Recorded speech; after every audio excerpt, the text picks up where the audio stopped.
White flag is raised. Net off in the Racing Post Novice Chase, grade 1 over 2 miles 1 furlong. In total 11 fences to jump, and it's the grey Riviere D'etel and Ferny Hollow. These two opening up a lead over course sublime as they meet their first fence. Little between on landing and Grand Bernon made a demolition job of the first fence. Did well to get to the other side. As Ferny Hollow presses ahead of Riviere D'etel in third, course sublime and then Gallant John Joe, followed by Grand Bernon and the back marker of a nicely spaced out field, Zafania. Heading away to fences 2 and 3. The last fence will not be jumped. Little time to repair it as they go towards the second. Ferny Hollow, the leader from Riviere D'etel, both foot perfect. 5 in front of course sublime, and then Gallant John Joe, who's been absent for quite some time, and then Grand Bernon, the back marker is Zafania. Fence number 3. And it's Ferny Hollow up and over, a couple of lengths in front of Riviere D'etel in third course sublime. Gallant John Joe after a sluggish jump is fourth, and then Grand Bernon and Zafania last. To the fence, less than 10 furlongs from the finish. Ferny Hollow and Paul Townend by a length and a half to Riviere D'etel, Jack Kennedy. Break with good 4 lengths to in third place, course sublime and Keith Donoghue. As they jump the first of the fences on the far side, Gallant John Joe is fourth, Paddy Brown, and then Grand Bernon. Brian Hayes with the back markers, Zafanian and Hugh Morgan. And going to the next, which is fence number 5 at the halfway stage. In the lead is Ferny Hollow, the favourite showing the way to market rival Riviere D'etel and course sublime. Gallant John Joe ridden along, and they're followed by Grand Bernon with the back markers, Zafanian. Approaching the first of 2 ditches, Ferny Hollow and the next. A couple of lengths in front of Riviere D'etel. In third is course sublime. Little or no changes in the order.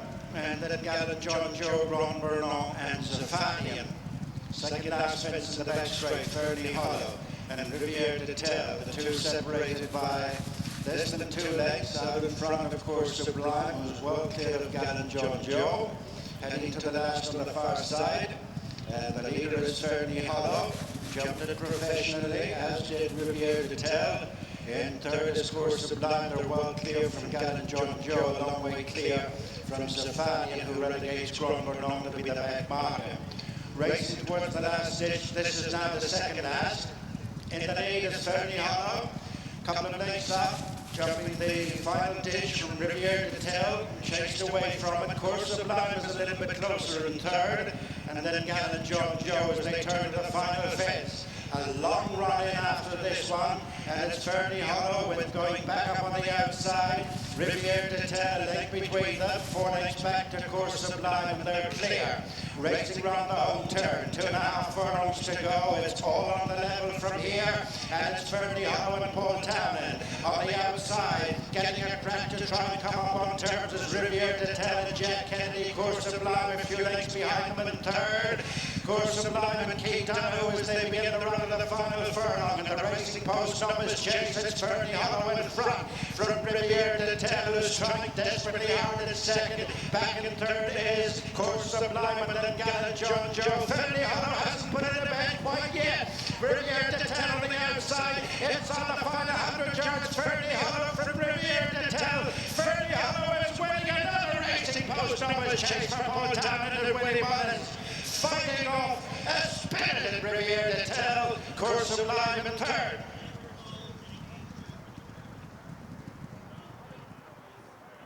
Delighted to be joined by Willie Mullins, who's just watched Tornado Flyer win the King George at Kent. And Willie, it was already a brilliant day up to that. You would have had the 1-2 only for Asteria for lunch coming down to. How thrilled are you for your nephew Danny, first of all? Fantastic for Danny. I think he got a spare over there and rode a winner already, so that's 2 for him. But we'll have to put all the thanks down to this to John Turner, who's part owner in the horse, and he said to me, Willie, we'd love to have a runner there on the day. I'm bringing my parents racing.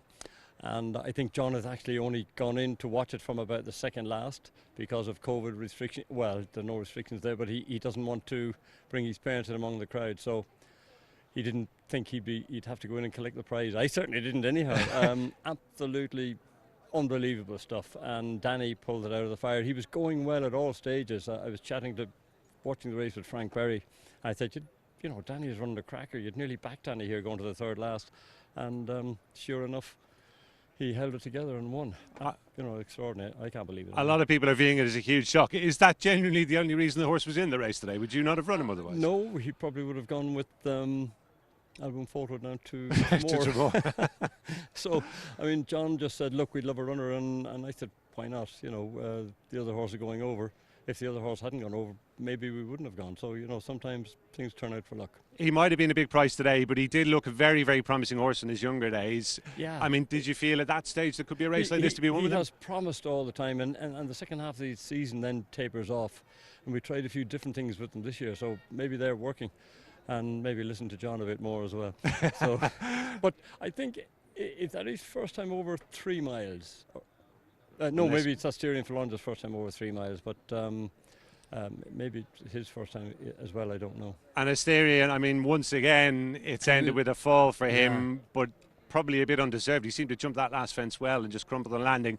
What did you make of his performance overall? His performance was good. I thought he was gone at the second last, and he came back on the bridle again, so he has a huge engine. He's just got to put it all together someday. He's going to win a big one once he puts it all together. And to win another King George, Willie, it's one of the real crown jewels in the British National Hunt programme. Just how big a deal is that for you? I remember Florida Pearl when you got all those years ago. I'll never forget it. I mean, to me, winning the King George is like winning the Grand National. You know, everyone is watching it from all over the world. It used to be on BBC. I don't know what it's like now, but I remember, you know, getting cards and everything. That time there was no mobile phones, I think, but you know, people contacting us for months after and saying that they watched the King George. It's a huge race. Sorry, I cancelled my ticket now. Yeah, anyhow, there we are. Going back to the winner, Willie, if John wants to run him in the Gold Cup now, I presume you'll be on board John with that too, will you? Anywhere he wants. Just ring me up. Fantastic. Yeah. And you've had a great day here too, obviously, with the 2 Cheveley Park winners, Ferny Hollow, and any other day he would have been the headline act, wouldn't he? Yeah, he was. I thought he was fantastic. To do what he did, giving nearly a stone to Riviere D'etel, and never letting her get on even terms. He just jumped out, put his stamp on the race, and just kept jumping and jumping, and giving her nearly a stone. Just, to me, a tremendous performance. Is he an out-and-out 2 mile or in and around 2 miles, do you think?